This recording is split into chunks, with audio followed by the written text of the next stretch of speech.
Fumaça enche um avião de passageiros que está a 10 quilômetros de altura.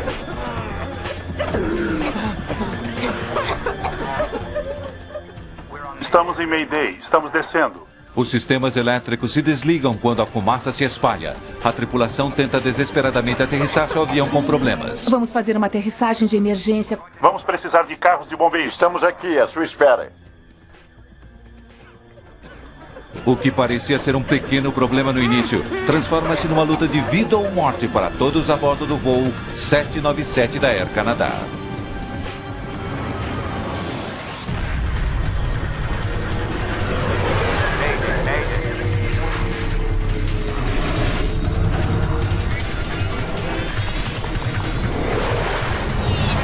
Mayday, desastres aéreos. Essa é uma história real baseada em relatórios oficiais e entrevistas com pessoas envolvidas. Fogo a bordo. Início da noite 2 de junho de 1983, hora do jantar a bordo do voo 797 da Air Canada. O comandante Donald Cameron trabalha na Air Canada há 17 anos e já voou quase 5.000 horas em um DC-9. Mas isso não significa que ele irá comer antes dos outros. Como está o peixe? Bom? Para ele poder jantar, o copiloto Claude Ouimet precisa terminar sua refeição. Bom? O jato está a meio caminho do percurso de Dallas, no Texas, a Montreal, com uma escala em Toronto. Apesar da cobertura de nuvem abaixo, esconde algumas chuvas leves, mas em sua altitude de cruzeiro de 10.000 metros, a visão é clara e brilhante. O DC-9 está hoje apenas com metade de sua lotação, com 41 passageiros espalhados pelo avião. Um chá, por favor. Diane Fendley, de 24 anos, é membro ativo da Fundação de Diabetes Juvenil. Temos várias atividades para levantamento de fundos e uma vez por ano existe uma grande conferência e desta vez seria em Toronto. Raymond Chalifot tem 23 anos e é recém-casado. Engenheiro, ele está voltando para casa depois da primeira viagem de negócios que fez. Foi um pouco amedrontador, tanto para mim quanto para minha esposa. Eu deveria ficar 4 ou 5 dias fora, e era a primeira vez que ficávamos separados por um longo período, e foi sim, fiquei meio inseguro com isso. E umas poucas fileiras mais adiante está uma lenda no mundo da folk music. Stan Rogers tem apenas 33 anos, mas sua carreira está deslanchando fora do Canadá, seu país natal. As canções mais conhecidas de Stan homenageiam pessoas comuns. As canções são sobre as pessoas comuns que se destacam num certo momento e se tornam heróis por seu próprio valor.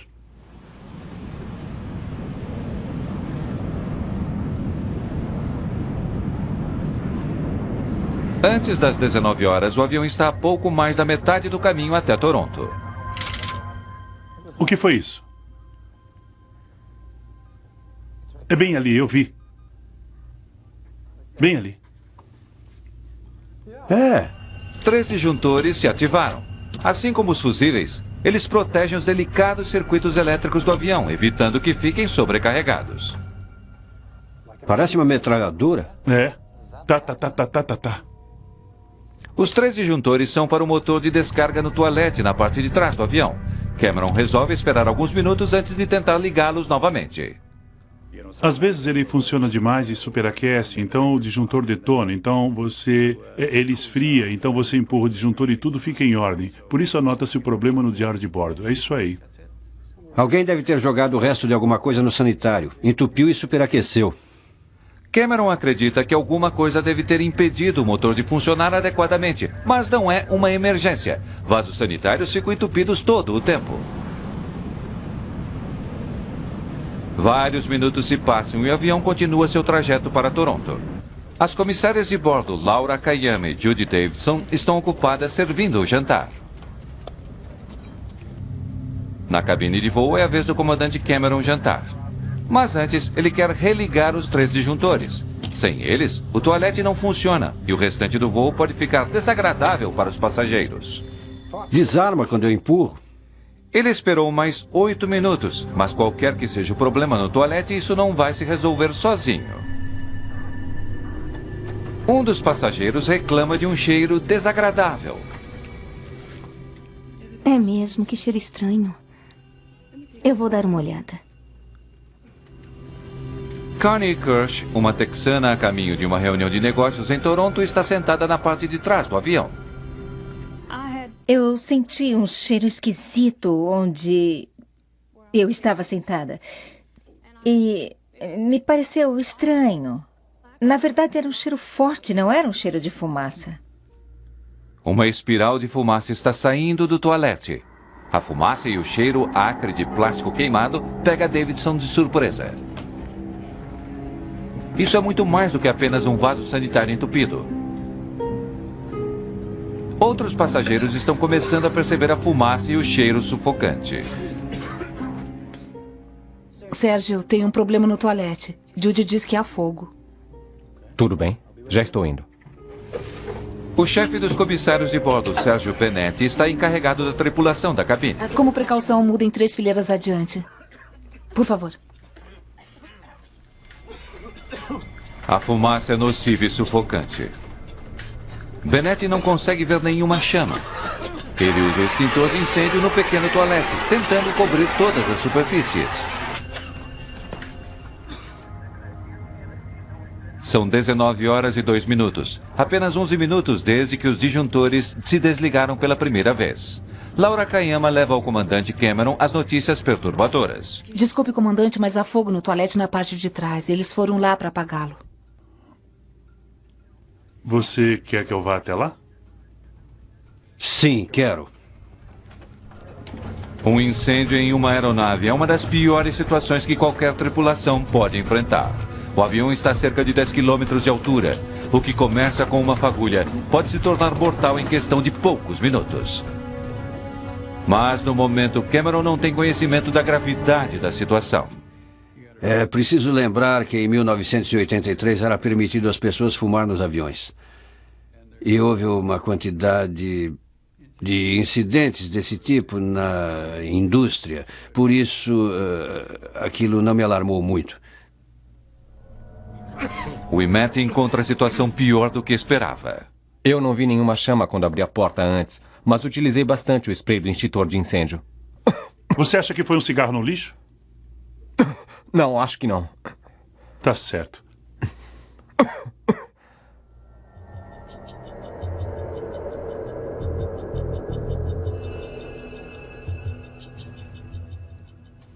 Não dá para voltar lá. A fumaça está muito forte. É melhor descermos. Mas o comissário de bordo, Sérgio Benetti, tem uma avaliação bem diferente da situação. Não precisam se preocupar. A fumaça está diminuindo. É um momento difícil para o comandante Cameron. Alguns componentes falham de vez em quando. Não são graves ou sérios o bastante para provocar uma descida de emergência. Isso é uma coisa muito séria. Quando Ouimet e Benetti estavam na parte de trás do avião, a fumaça parecia espessa, mas agora parecia estar diminuindo. Muito bem, está começando a limpar agora. Mas vou voltar e ver se está tudo bem. Isso, tudo bem. Leve esses óculos de proteção, vou ficar com minha máscara. Volte até onde possa, mas tome cuidado para não se ferir. Sem problema. Sem problema. Se for apenas um motor de vaso sanitário quebrado, Cameron pode ainda assim chegar até Toronto. Mas se for algo mais sério, ele terá de aterrissar imediatamente, antes que o pequeno inconveniente se torne um problema fatal. Apertem os cintos. O comandante Donald Cameron está aguardando novas informações da parte de trás do avião quando subitamente ele encara um novo problema. A luz principal de emergência está acesa. Os sistemas elétricos por todo o avião, incluindo alguns na cabine de voo, começam a falhar.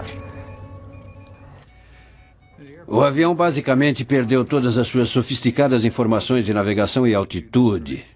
Assim, só me restaram subitamente, eu acho, 3 instrumentos de motor por motor e 4 instrumentos de voo que eram muito primitivos. Eles eram como aqueles que tinham num bombardeiro da Segunda Guerra. Com seus sistemas elétricos começando a parar, Cameron chama o controle de solo mais próximo. Centro de Memphis, aqui é Air Canada 797. Air Canada 797, Indianápolis, prossiga. Temos aqui um problema elétrico. Podemos logo ficar sem comunicações. Aguarde. O copiloto Ouimet está na parte de trás do avião. A maçaneta da porta do toalete ficou tão quente que ele nem se arrisca a abri-la. Enfrentando um possível incêndio a bordo, a tripulação não tem escolha senão aterrissar seu avião o mais rápido possível. Não gosto do que está acontecendo. Acho melhor a gente descer. Nós vamos fazer uma descida de emergência.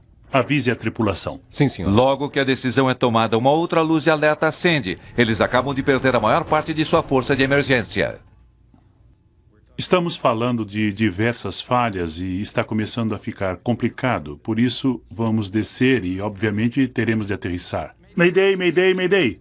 Um pequeno problema cresceu a ponto de uma emergência geral. Mayday, mayday, mayday. Controle de Louisville, câmbio. Air Canada 797, temos um incêndio a bordo. Nós estamos descendo. Consegue chegar a Cincinnati? Vamos tentar. Cincinnati fica a 46 quilômetros de distância. Eles conseguem chegar lá. O comandante Cameron começa sua descida inicial a 1.500 metros. A tripulação utiliza a bateria de emergência. Mas muitos dos instrumentos do avião não estão funcionando. Mas não são apenas os instrumentos. Cameron descobre que uma peça fundamental de seu avião não está funcionando adequadamente. O estabilizador horizontal da cauda do seu DC-9 não funciona. Cameron utiliza a parte que ainda funciona, os elevadores, para fazer o avião mergulhar. Mas assim como um carro que perdeu força, a aeronave resiste. Quando Cameron empurra os controles, eles reagem de volta, com uma pressão equivalente a 20 quilos. O avião ficou muito pesado. E isso exigia toda a minha concentração ao pilotar o avião. Uma fumaça acre está se arrastando da parte de trás do avião e passando pelas fendas do teto da fuselagem.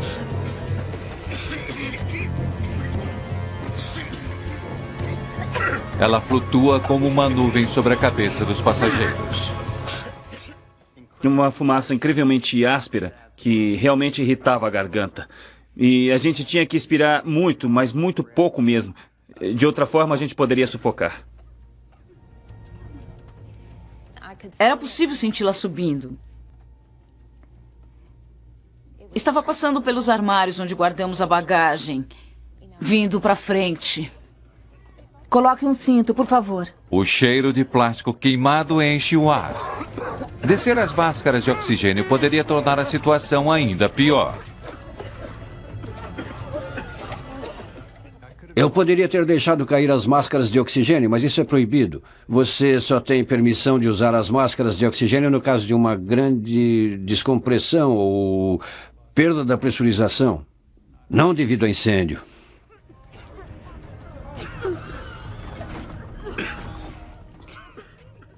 Eu estava chorando, estava assustada, mas não histérica.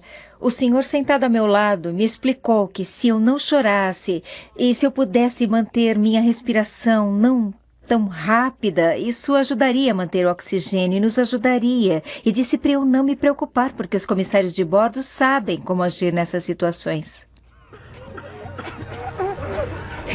Enquanto os defeitos elétricos se espalham pelo avião, o sistema de som para.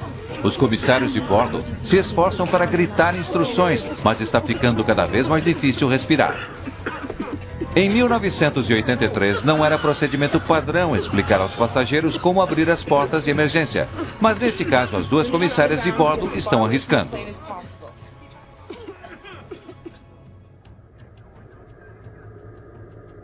Quando a fumaça entra na cabine de voo, a situação do comandante se torna crítica.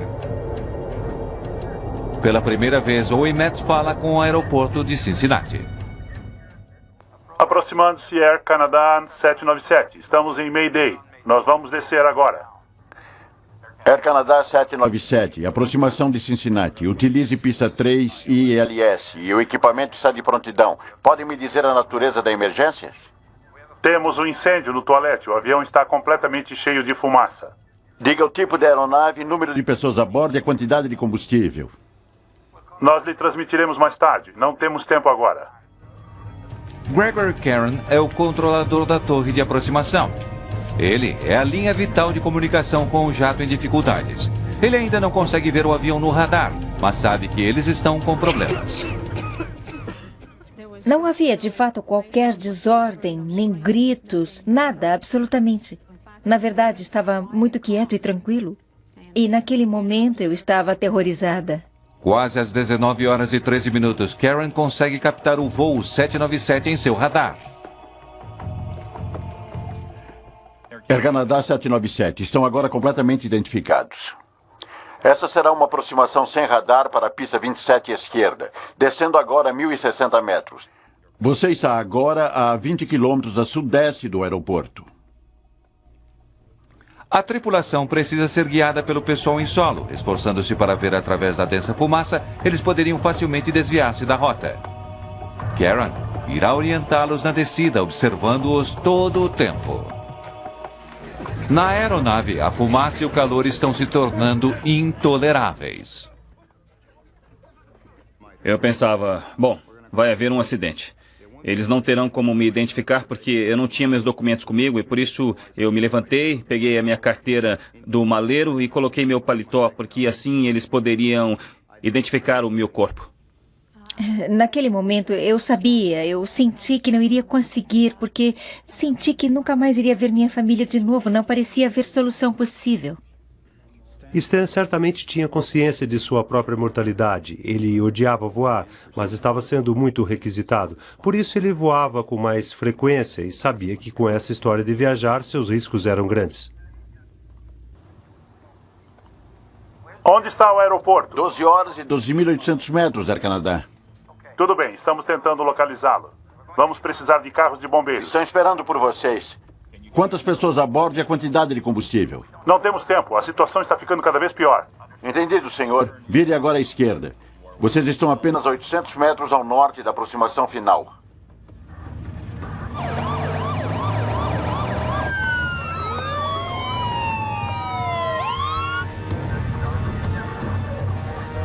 Finalmente, a tripulação vê o aeroporto. Tudo bem, vimos o aeroporto. A torre está acompanhando vocês. Não precisam tomar conhecimento de outras transmissões do Air Canada 797. E são liberados para aterrissar. Vocês estão a 6.400 metros do aeroporto. Boa sorte. Em meio a uma espessa névoa de fumaça e fuligem, as comissárias de bordo Laura Kayama e Judy Davidson sentiam seu caminho através do corredor, tentando animar os passageiros. Elas não podem passar da fileira 12. A fumaça e o calor estavam intoleráveis. Eu rezava o tempo todo.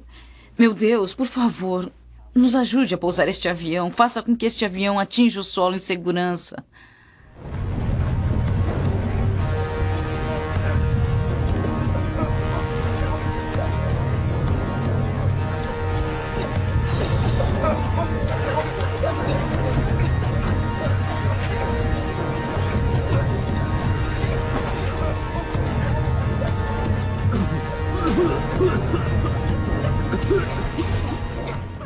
Eu não consegui enxergar, respirar. A morte, sem dúvida, passou pela minha cabeça, mas eu pensei, aguenta firme, não desista. Eu estava casado há menos de um ano e já tinha acabado. Por isso eu comecei a respirar o mínimo que eu podia e comecei a pensar muito na minha esposa. Brigando com os controles, a força do Capitão Cameron está sendo levada ao limite. –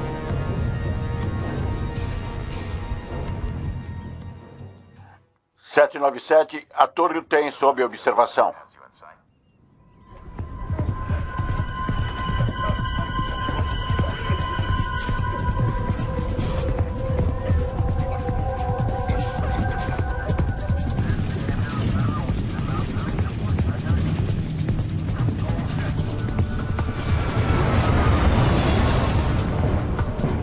Sem ver direito através da fumaça, a tripulação do voo 797 faz uma aterrissagem difícil.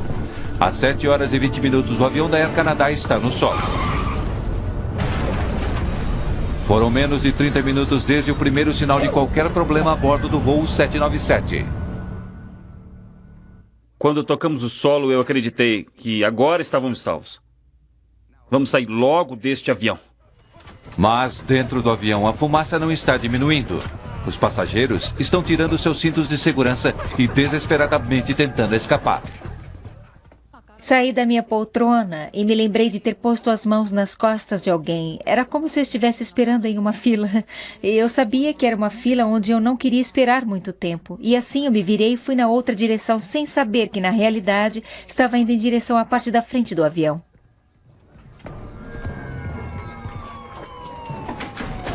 Sérgio Benetti é o primeiro a abrir a porta.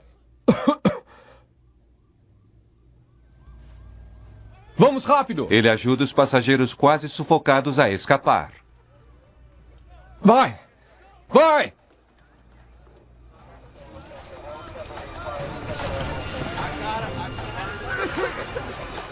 A cabine está escura como breu e tremendamente quente. Vamos!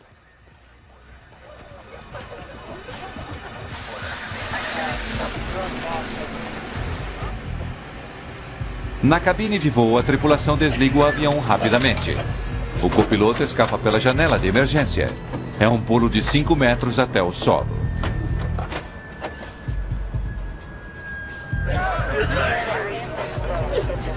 Os passageiros abriram 3 das saídas sobre as asas.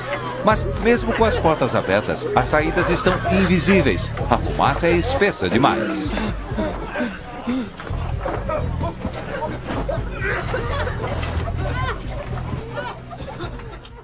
Eu vi uma luz e era a porta que havia sido aberta. Alguém abriu a porta e eu percebi o que era e corri para a porta e me segurei. Eu só coloquei meu rosto para fora para respirar. Os passageiros que encontraram as saídas escorregaram para fora e caíram na segurança do solo. No solo, Laura Kayame e Judy Davidson freneticamente fazem os passageiros saírem rapidamente do perigoso avião. Os veículos de resgate dos bombeiros cercam o avião. Eles encharcam a parte externa do avião e o solo abaixo dele com espuma, temendo um fogo no combustível, ou pior, uma explosão. Através da janela da cabine de voo, o Imet pode ver o comandante Cameron sentado em sua poltrona, olhando aturdido e curvado sobre o manche. A primeira coisa que me chamou a atenção foi ver o rosto de Don na janela e então percebi que ele não estava completamente consciente. Eu não conseguia sair de minha poltrona. Eu me levantava um pouco, assim, e era empurrado de volta pelo... Eu não faço ideia, era uma força invisível, era a fumaça e o fogo. Tentando desesperadamente salvar a vida do capitão, o Imet diz aos bombeiros que cubram o comandante com espuma. Era uma mistura gelada de espuma que me encharcou. Funcionou. Cameron se mexeu e passou pela janela da cabine de voo. Lá está ele! Lá está! Don! Mal haviam se passado 90 segundos após o avião ter aterrissado, quando subitamente todo o interior do 797 se incendeia.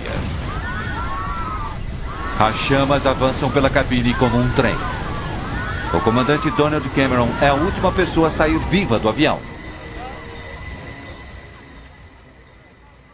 Sabíamos que havia pessoas no avião. Infelizmente, naquele momento, estava tudo acabado.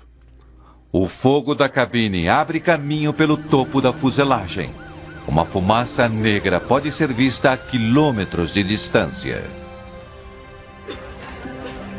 A comissária de bordo, Laura Kayama, começa a contar. Eu vou me lembrar dessas palavras para sempre. Ela nos disse para ficarmos em fila a fim de que pudesse contar os sobreviventes. Se havia sobreviventes, é claro que havia mortos.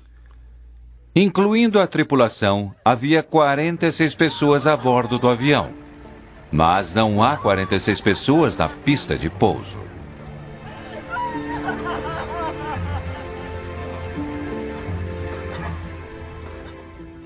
Eu realmente pensei que se o piloto pudesse aterrissar o avião, nós poderíamos sair. Mas quando eu olhei, eu vi que não estávamos todos ali. Os passageiros que escaparam do avião haviam inalado fumaça e sofrido pequenas escoriações. mas a maioria não estava seriamente ferida. Era quase como se você tivesse saído do avião e estivesse tudo bem, quer dizer, poderia haver um tornozelo torcido ou talvez alguém tivesse quebrado um braço. Você havia conseguido sair e estava tudo bem, ou você não havia conseguido. O homem que estava ao meu lado e que me ajudara com as técnicas de respiração não sobreviveu. Aquilo foi mesmo um grande golpe, porque eu sabia que ele havia desempenhado um papel importante na minha sobrevivência. Acredito que era por volta da meia-noite quando resolvi ligar para a Air Canada. Eu disse que estava tentando encontrar um amigo meu que estava nesse voo em Cincinnati. E ela perguntou se eu era membro da família. Eu disse não, só um amigo chegado. E ela disse, sabe se a esposa dele está sozinha? Eu disse, bem, sim. E ela disse, ela precisará de alguém com ela. Stan Rogers, o astro musical em ascensão, não conseguiu sair do avião.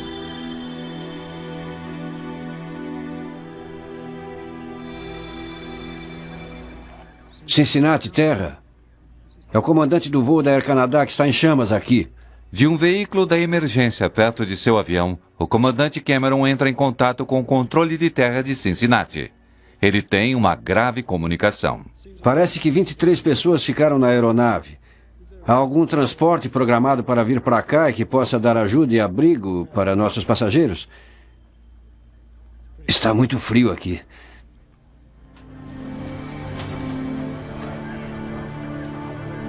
O que começou com um simples problema elétrico tirou a vida de 23 pessoas. O que provocou o incêndio fatal? O que houve de tão errado? A investigação irá revelar o histórico de problemas do avião. Esse DC-9 havia sofrido outro sério acidente poucos anos antes.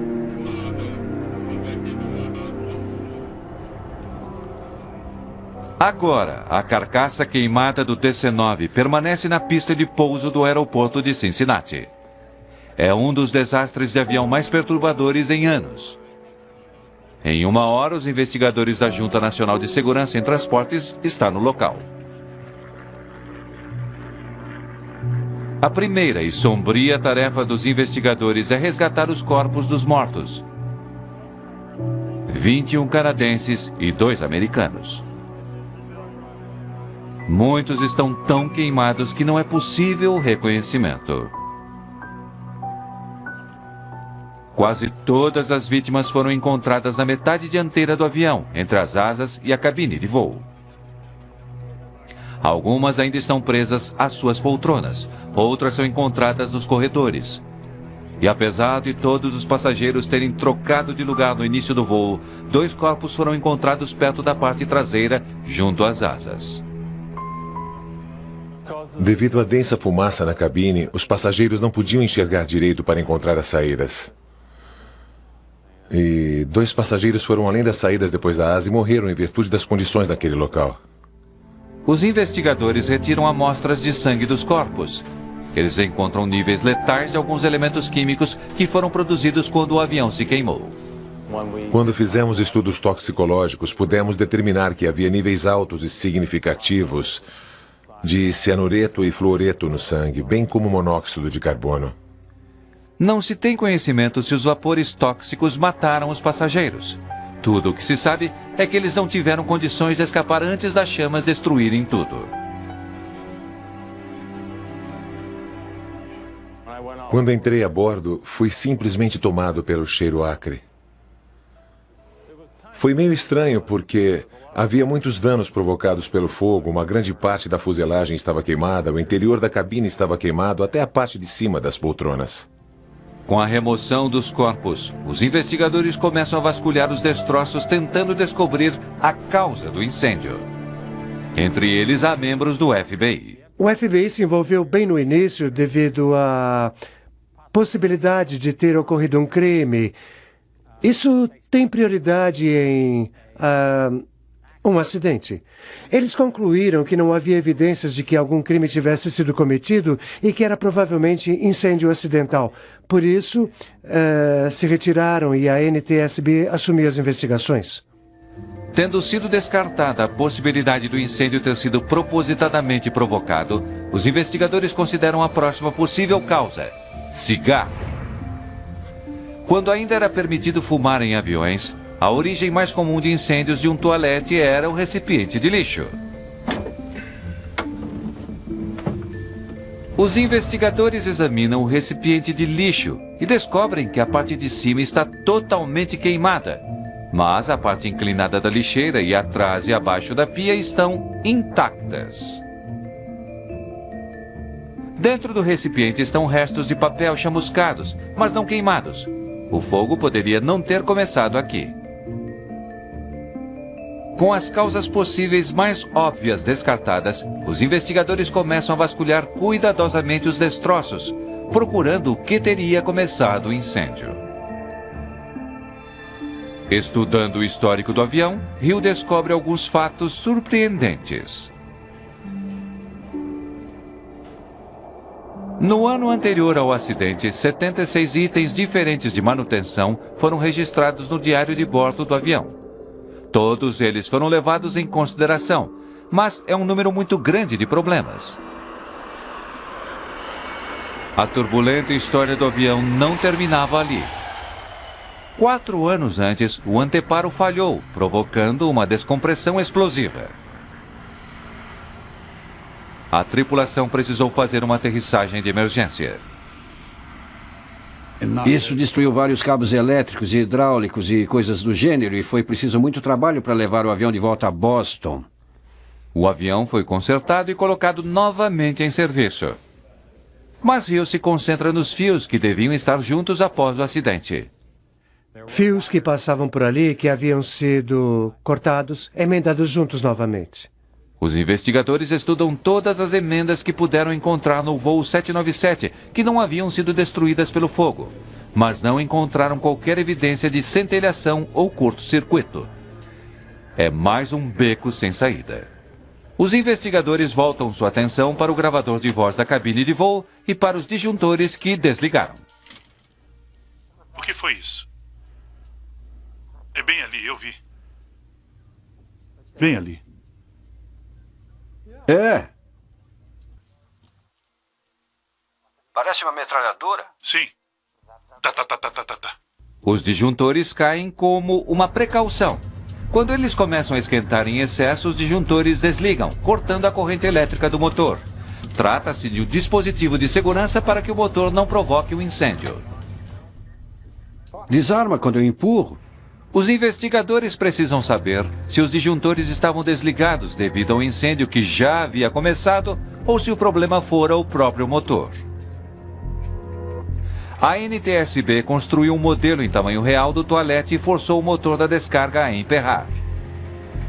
Eles queriam ver se isso poderia ter iniciado o incêndio. O motor emperrado atinge a temperatura de 428 graus Celsius. Está quente, mas não o suficiente para inflamar partes do toalete ao redor do motor.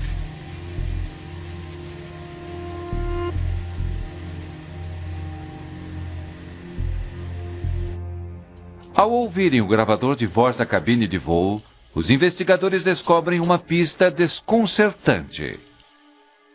3 minutos após os disjuntores terem desligado, o gravador captou um outro ruído. Era o som da centelhação, como estática repetindo-se 8 vezes. Os ruídos não eram audíveis à tripulação. Escondido em qualquer avião há uma torrente de fios. Os investigadores se concentram em um cabo vindo de um gerador abaixo do piso do toalete. O calor havia desgastado 2 fios, tornando possível o surgimento de fagulhas que poderiam iniciar um incêndio. Havia evidências de alguma centelhação, mas isso poderia ter ocorrido depois de o calor haver queimado o material isolante. Apesar das incontáveis horas de investigação e numerosos testes, no final a NTSB não conseguiu apontar a verdadeira causa do incêndio. Simplesmente não havia evidência suficiente. Exatamente devido à grande quantidade de danos causados naquela determinada área ao redor do toalete, onde o fogo queimou durante um longo período, destruindo, possivelmente, qualquer evidência de onde o incêndio realmente começara. Mesmo sem saber a exata causa do incêndio, os investigadores tentam entender como pôde haver tantos danos. Houve calor e fumaça, mas ninguém viu qualquer chama, até que uma explosão destruiu o jato. Quando se tem um incêndio com combustão incompleta, quando há falta de oxigênio, isso produz gases combustíveis. Esses gases, então, podem se acumular, principalmente no teto de uma aeronave. O fogo queimava sem ser visto atrás das paredes do toalete.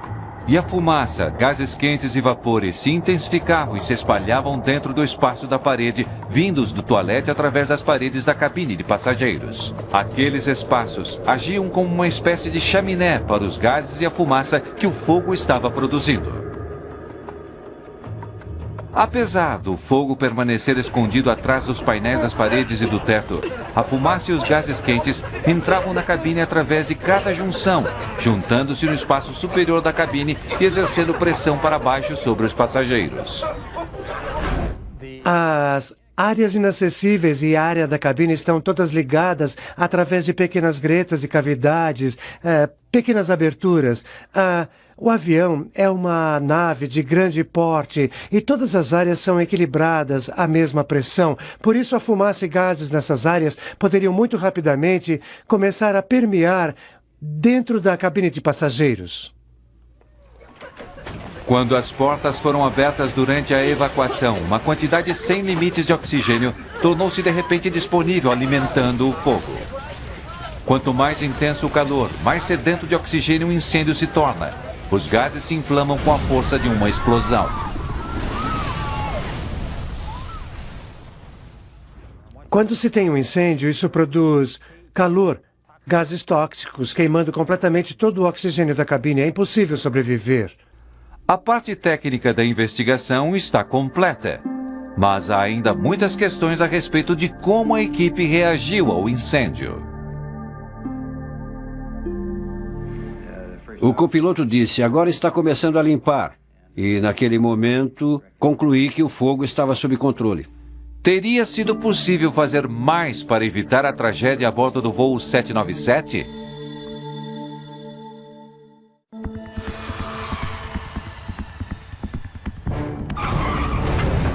Em 1983, o incêndio no toalete de um DC-9 da Air Canada encheu a cabine do avião de fumaça.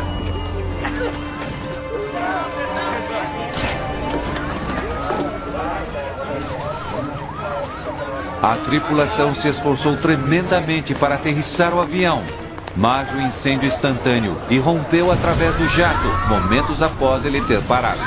23 pessoas foram mortas. Havia um bombeiro gritando para nós. Acho que queria dizer que o avião poderia explodir a qualquer momento. Os investigadores da NTSB não conseguem apontar definitivamente a causa do incêndio. Mas após revisar todas as informações que eles dispõem, eles estão prontos para emitir seu relatório.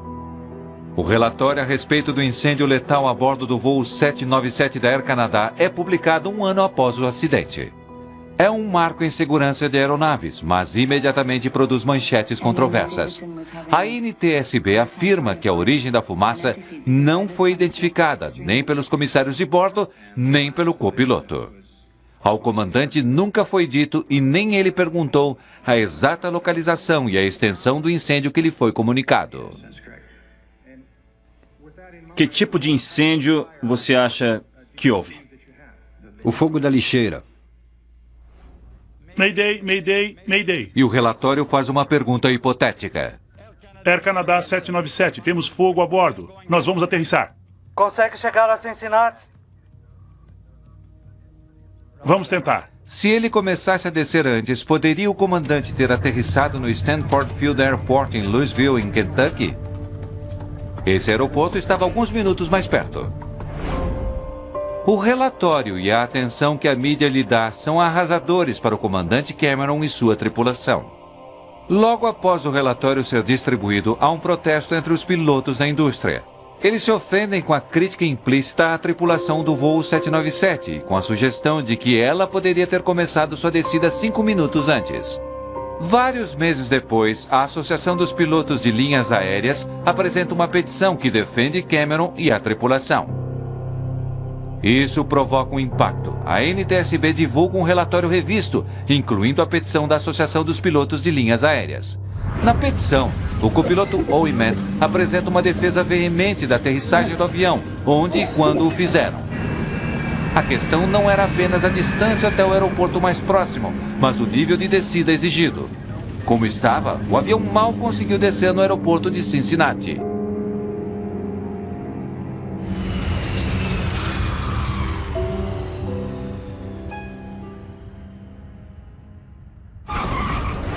Entretanto, o relatório revisado da Junta Nacional de Segurança em Transportes não retira todos os seus ataques, acusando o comandante Cameron. O relatório afirma que o tempo levado para avaliar a natureza do fogo e a decisão de iniciar uma descida de emergência contribuiu para a gravidade do acidente. Passados 20 anos, a declaração ainda é contundente. Fico feliz que todos eles, que as pessoas que conseguiram sair, saíram. Sinto muito pelas pessoas que não conseguiram sair, pois fizemos de tudo para que chegassem em segurança.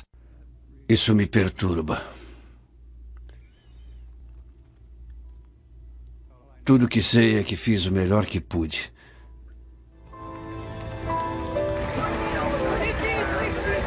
Juntamente com as observações a respeito do desempenho da tripulação, a NTSB recomenda uma série de melhorias quanto à segurança. Talvez, se o voo estivesse lotado, alguém poderia ter notado antes o cheiro de fumaça. Mas o toalete do voo poderia ter um detector de fumaça, algo que não era padrão por toda a indústria. Entretanto, após o voo 797, posições e regulamentações foram mudadas. Mesmo com os comissários de bordo tendo recebido algum treinamento para lidar com incêndios a bordo de um avião, isso não foi o suficiente. Mas o que é mais óbvio, os comissários de bordo não estavam adequadamente equipados para combater incêndios. Sem máscaras cobrindo todo o rosto e sem oxigênio, não se poderia esperar deles que combatessem o fogo enquanto estavam segurando a respiração. Nos anos seguintes ao voo 797, os comissários receberam equipamentos de treinamento melhores. A tripulação da cabine de passageiros também tomou decisões rápidas que ajudaram a salvar vidas, fazendo com que os passageiros se sentassem mais adiante no avião e passando toalhas molhadas minimizaram os efeitos da fumaça tóxica. A decisão de dizer aos passageiros que abrissem as saídas de emergência sobre as asas não era procedimento padrão, mas permitiu que alguns passageiros escapassem mais rapidamente e foi afinal adotada como prática rotineira. Finalmente ficou patente pela localização de alguns corpos que passageiros morreram devido a preciosos segundos perdidos procurando encontrar as saídas na completa escuridão. O que poderia fazer uma diferença? Iluminação de direção nos pisos e orientações acima das poltronas identificando as saídas de emergência, recursos que finalmente se tornariam padrão.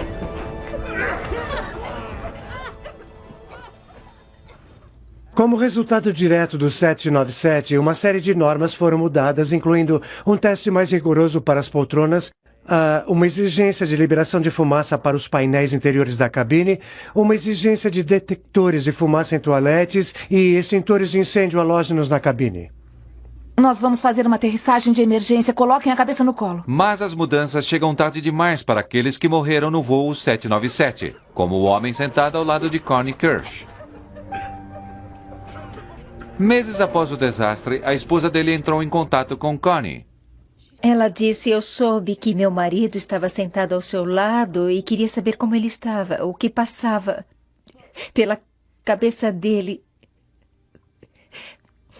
E eu disse que ele estava muito bem, que foi muito gentil comigo. Ele me deixou sentar ao lado dele, me ensinou como respirar. Aquilo foi muito difícil. E a culpa que carreguei durante tanto tempo foi muito difícil, mas deixei a culpa para trás. Mas acredito que quando se volta a isso, se pensa a respeito como agora, em detalhes, é como reviver. O cantor folk Stan Rogers foi outra vítima do voo 797. Ele nunca será capaz de cumprir a promessa de sua vida e de sua carreira ascendente. Eu adorava sua generosidade e sua lealdade como amigo. Como artista, ele foi talvez um dos melhores compositores que esse país já produziu e foi realmente um incrível prazer e honra ter trabalhado com ele. Ele ainda é muito tocado. E isso faz crescer sua lenda. Algum tempo após o acidente, 2 funcionários da Air Canada vão até a casa de Diane Fadley em Dallas. Eles trouxeram minha Bíblia. Está escura porque foi queimada, chamuscada, mas é uma Bíblia em brochura e não ficou completamente queimada.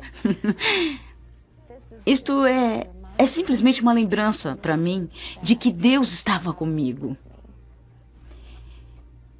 E eu acredito que Ele me protegeu e que Ele também estava lá comigo.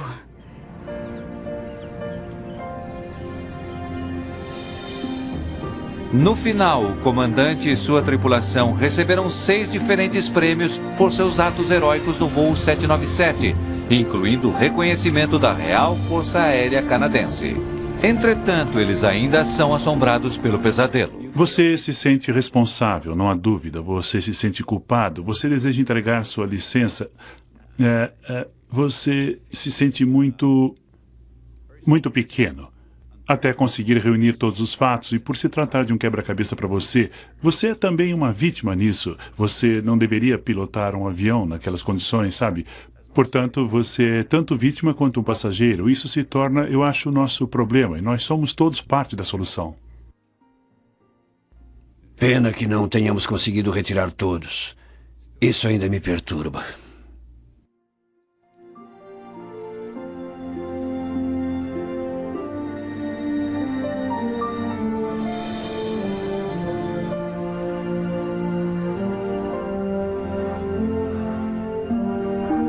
Versão brasileira Centauro.